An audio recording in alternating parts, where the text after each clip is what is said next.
Alright, so this is as best as I could figure out anyway, from listening to it and trying to watch, videos and stuff, what I could find about it. But we start, up there at the 12th fret of the B string. And right here, we start out with a nice bend up to the 14th fret.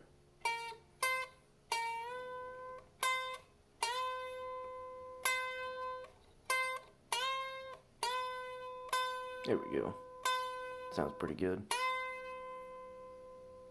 And then he releases it with some vibrato. And you can do vibrato, just like pick the note like normal, and then like you kind of, what I do is I keep this part of my knuckle right here, like just the inside little corner of my hand, right pressed against the neck, and I just twist my wrist back and forth. There's like a minute amount of finger action happening. Most of it is in my wrist,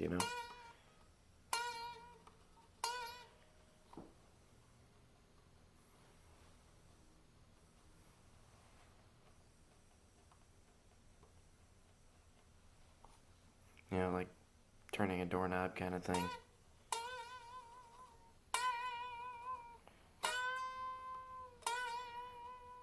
And then we get to our little fast part, which I'm pretty sure is hammer-ons, like from starting at 9, 2 from 9 to 12 on the E string. And then this part is tricky if you're not used to doing this. Going down to the next string, with your index finger.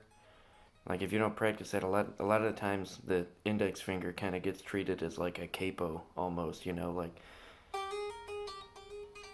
guys like do like this kind of thing and their rest of their fingers are really fast, but then their index finger is like, it doesn't work very well.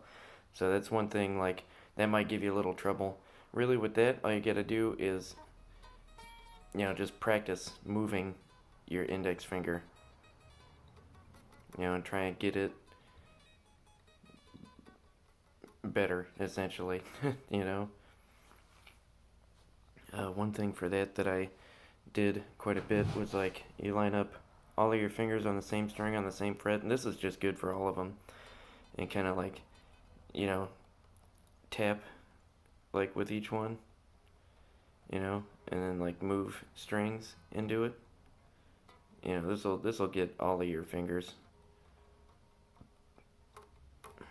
And kind of jump across the strings and stuff and try and get back to the one you were originally on. Anyway, though, back to the solo. So we left off at the hammer-on part, starting on the E string, 9/12, 9/12. And I'm just... And then we do the same thing on the B string. And that's why it's kind of tricky, because you got to get your index finger down there before your other fingers, and it's not too bad, but just something to look out for. And then our next little bit is so that's, and I'm using these specific fingers like for ease of playing. With this, the pinky or the ring finger, whichever one is more comfortable for. So like if you were to do it like that, I would recommend doing pinky and then hitting that 11 on the G, because we're going to go 11, 9, and then 11 on the D, and then back up, right? 11, 11, 9, 11, and then back up to our G string, 9, and then here's a nice bend from 11 a whole step up again.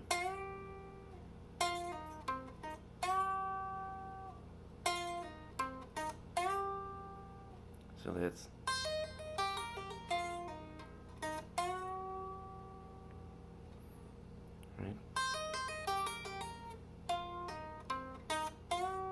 Yeah, I know. I've been using my ring finger to do it, so I'm used to doing that ring, ring, middle. But if you use your pinky, you might do pinky, pinky, ring, which is really comfortable as well. I'm just, I'm in part I'm trying to strengthen my ring finger because my pinky is pretty good, but my ring finger, like particularly between these two, is not great. So I'm trying to get that a little better. So after that, let's see, let's look at just that very first part.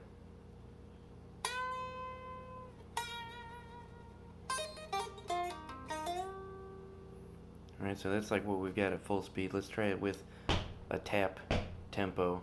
We're going to take it a little slower though.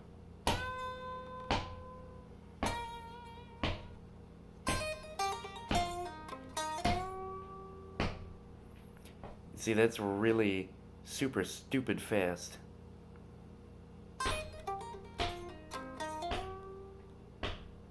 Really, what it would be like 30-second notes.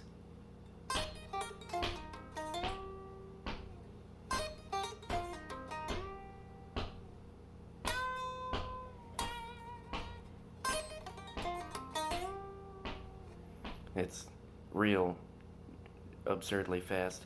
It's fast enough that you probably can just sort of fudge it up a little bit, and it'd be hard to tell the difference because it's so fast. Um, Not that I'm recommending that you do that, but you probably could get away with doing that. Let's see. Let's move on to the next section. This is where it starts to get a little interesting because here we've been playing in like E major pentatonic.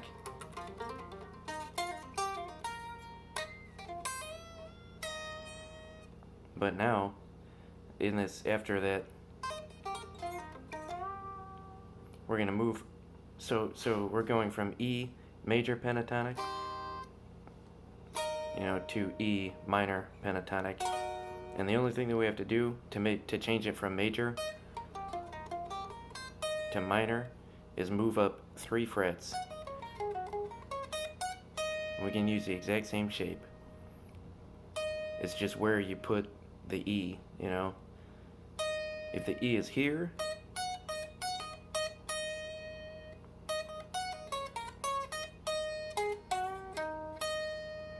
then you're in minor. But if the E is here,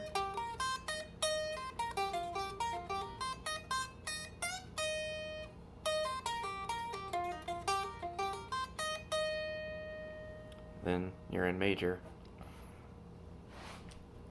So we've moved up to E minor, and then we start off, what is that, a pretty cool bend from 15 up to 17.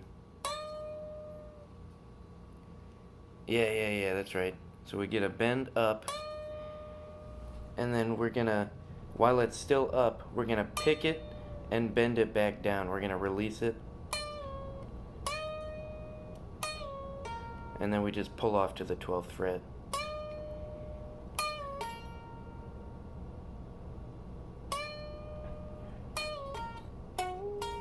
That part's pretty cool. Because you gotta kind of jump a little bit when we do our bend there. And then we jump back to the 12th fret of the G string. And we're bending that up to 14. And then following that up with a 12th fret on the B string.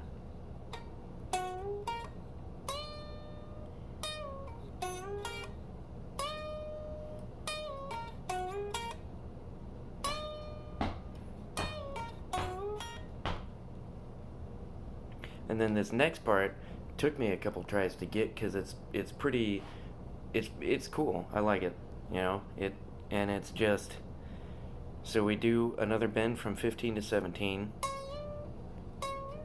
But when we do it, after we do that bend, we're gonna hit the 12th fret. So this is, both of those bends, the 15 to 17 have been on the B string. I don't know if I said that, We're doing a bend on the B string, 15 to 17.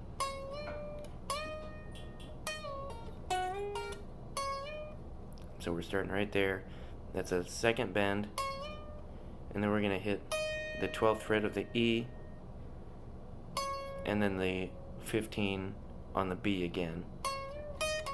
So it'll be like that.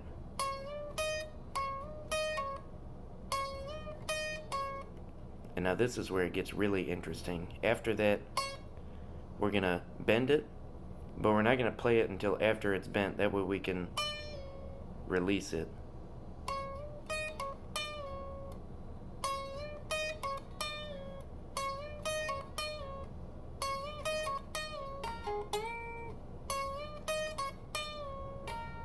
And there's another pull off to the 12th fret. And then going down to 14 on the G string. And then we just bend that G string up from 14 to 16.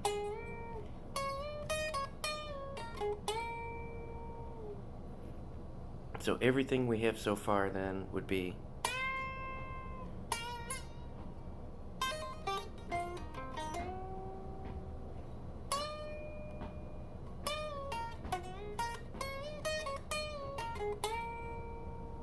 and then here's where it gets super nice. This is a great bend. This is 15. We're bending it up to 18. And like with that one, you can kind of bend it up and like let it go just a little bit, because like, man, it's like somebody, it's like a cry, you know, like ah! And then go back to 15 with some vibrato on it again. And then here's where we do our little fast thing again. So we gotta jump from all the way back to that 9th fret. It looks like a big jump, but it's not. It's really not. You know, it's not so far. And just that same exact thing. You know, 9 12 9 12 9 12 9 12 11 9 11 9 11, and then bend up to 13, right?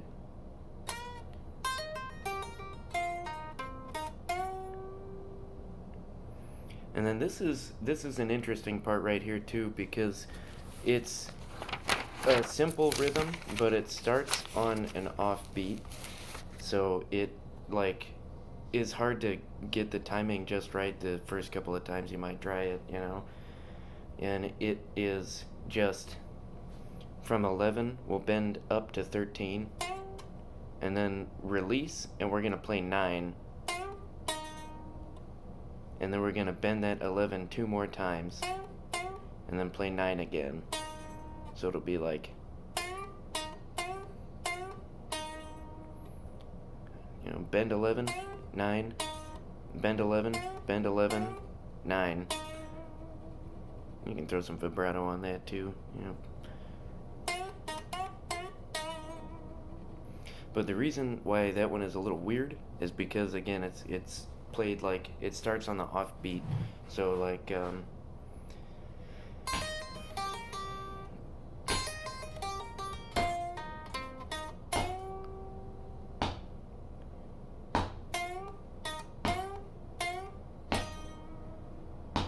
you see where it lines up with the beat of the song, you know? You know, it starts like right after that one.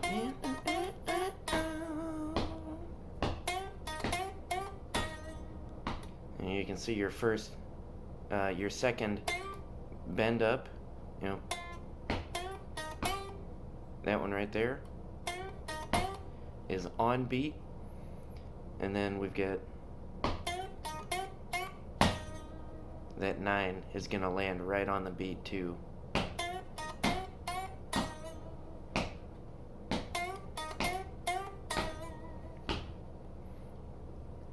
And then after that we're gonna go back. So we've gone, right, we started out major, and then we went to minor, and then we did one minor note, but then immediately switched back over to major.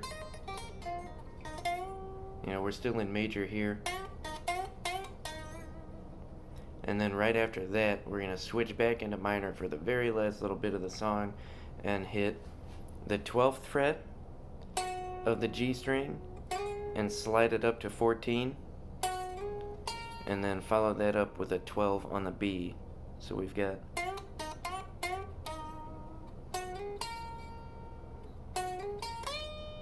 And again, that's like...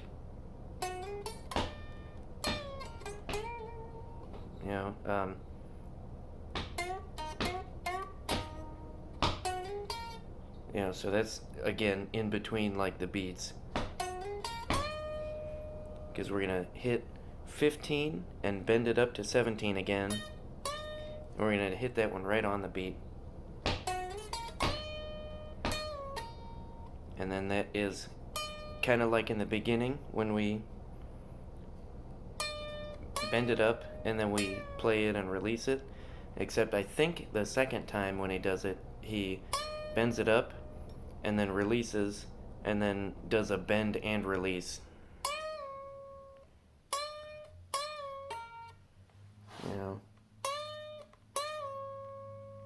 And then we're going to pull off to 12. We're going to hit 14 on the G string and then bend it up to 16. And that's the whole thing. So let's see. I'm going to break it up into sections that I think are pretty easily manageable. So like the first part,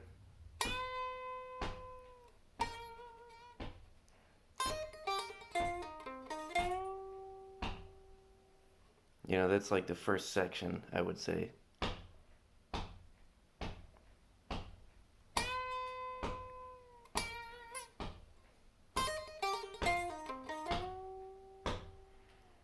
And then we'll come into our second section where we start to do that, get that minor sound.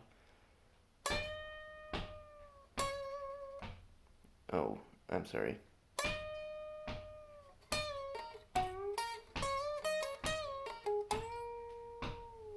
And then our third section will start with that big bend, right? But let me do that second section again.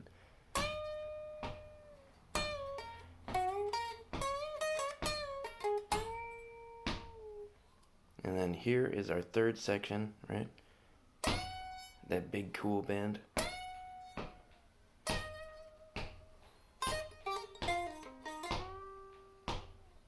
So here's that third section one more time.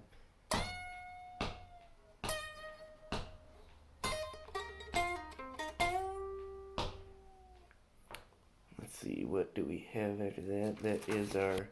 Oh yeah, here we go. So the fourth section, I'm going to lead in with 4 counts on that, and then I'm going to play it so it'll be like 1, 2, 3, 4, 1. I think that one should be a section by itself, just because, like, the rhythm, you gotta kind of...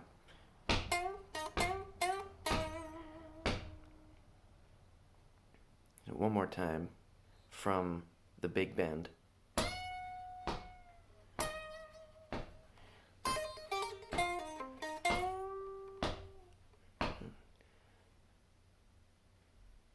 And then we get...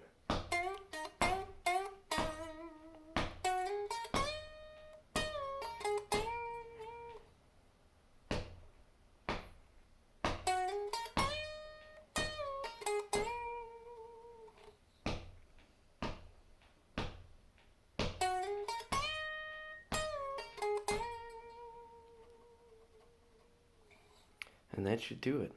I'm going to play it through one more time the whole way, like as as best as I can, sort of slow.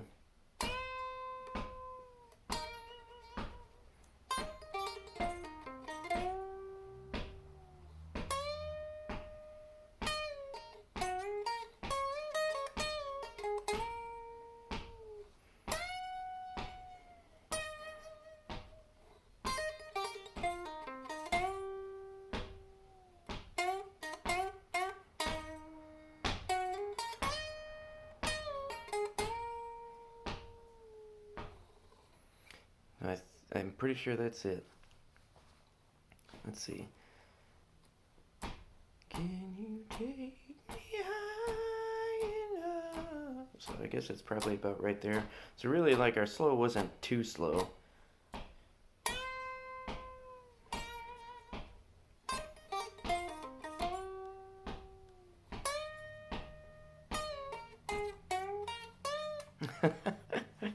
Let me try that one more time.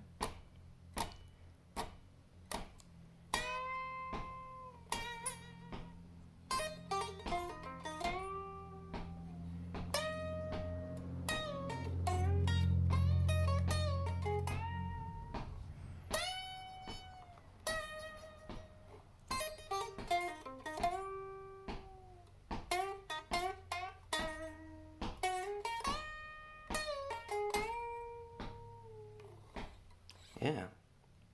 So there you go. That is High Enough by the damn Yankees. I'm pretty sure, anyway. I'm pretty sure that's how you play the guitar solo for it.